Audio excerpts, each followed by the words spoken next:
Hello, I'm Bert Bronius. This presentation is on experiential learning, John Dewey, and Christian education. John Dewey is sometimes referred to as the father of American education. I think of him as the Einstein of teaching learning processes. At a time when education was characterized by rote memorization, a fixed curriculum, and teacher-centeredness, Dewey advocated education through collaboration, experience, problem-solving, reflection, and student-centeredness. Quotes that are often associated with him include these: "Education is not preparation for life, but life itself. We do not learn from experience, we learn from reflecting on experience," and "A problem well put is half solved." This presentation will survey key principles of John Dewey, share insights regarding his contributions to Christian education, and summarize one of his books, and that book is How We Think. Collaboration. Dewey viewed learning as a social process. He believed that students learn best by interacting with others through methods such as discussion, group projects, and peer teaching. Social learning allows students to share ideas and learn from one another. Thinking about collaboration reminds me of 1 Corinthians 12:27. You are the body of Christ. Each of you is part of it. Christians are created to be in community with one another. The church is described in the Bible as a body, with members functioning in harmony with one another according to their unique gifts and abilities. The next topic, experience. Learning is through continuous, real-life, hands-on experience and is enhanced by reflecting on, interpreting, and applying these experiences.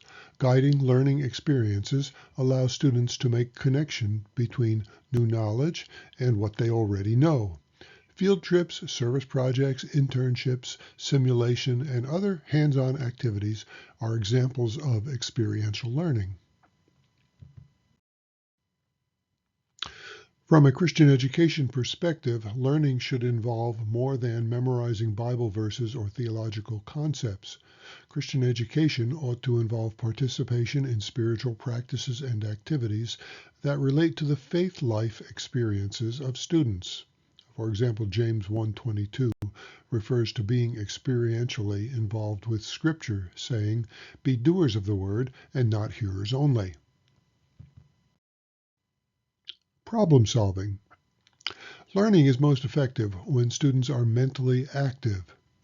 This level of activity is likely to occur when participants are given problems to solve.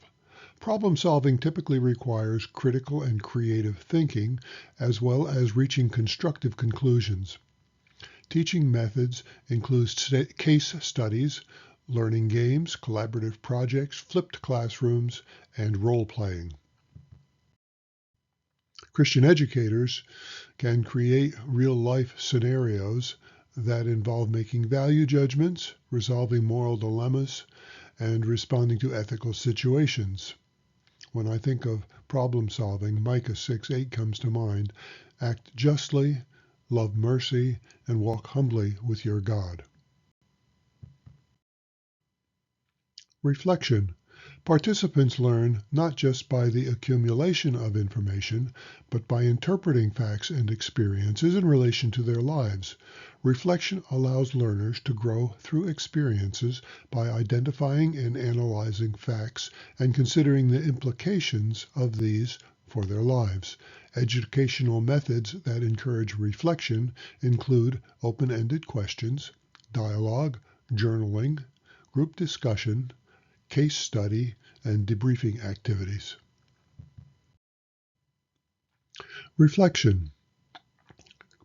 Christian educators can encourage reflective thinking by encouraging students to evaluate themselves and the world through the light of Scripture. This could include practicing spiritual disciplines, having times of biblical meditation, and examining themselves in relationship to the world. In Philippians 4:4-9, Paul writes simply, think about these things. Student-centeredness. Dewey advocated a student-centered approach to education. By this he meant that the curriculum and teaching methods should consider the interests, needs, and abilities of the students. Education should be relevant to student lives, and teachers should facilitate learning experiences rather than just imparting knowledge. Students should be active participants in their own learning. This may be demonstrated through shared planning, flexible seating, respect for learner feedback, providing students with choices, and creating a cooperative learning environment. Christian teachers look for ways to love, respect, and serve their students. The life and teachings of Jesus provide many examples of focusing outside of ourselves. These include the parable of the Good Samaritan, washing the feet of disciples, and the Sermon on the Mount. A specific passage about serving others is Matthew 20:26 through 28. Whoever wants to become great among you must be your servant, and ever who wants to be first must be the slave. An example of Dewey's writing can be seen in his small book, How We Think. Thought processes are basic to all aspects of education.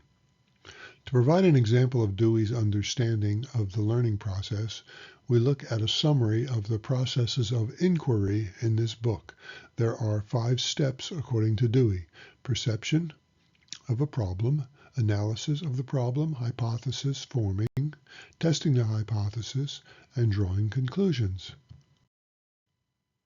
To state these with a little more explanation, perceiving a problem, this is recognize that there is a problem to be solved.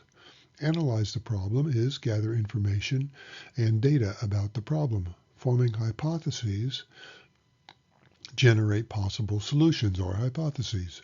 Testing the hypotheses, test the hypotheses through experimentation, observation, and further research. And as a result of that testing, draw conclusions. This involves accepting and rejecting the hypotheses or modifying them. Sometimes it's necessary to start all over. In summary, this presentation has covered many of John Dewey's contributions to education, particularly the principles of collaboration, experience, problem solving, reflection, and student-centeredness. Many of these principles align with Christian education values. The presentation also provided a summary of Dewey's book, How We Think, outlining the 5 steps of the inquiry process. Overall, Dewey's ideas continue to have a profound impact on education, encouraging student-centered approaches that provoke active, engaged, and meaningful learning experiences. Thank you for attending to this presentation. The final slide is a note of some of John Dewey's most significant books. I hope you'll read them firsthand and enjoy them. Following this, there will also be some notes about this presentation. May God bless you on your teaching and learning experiences.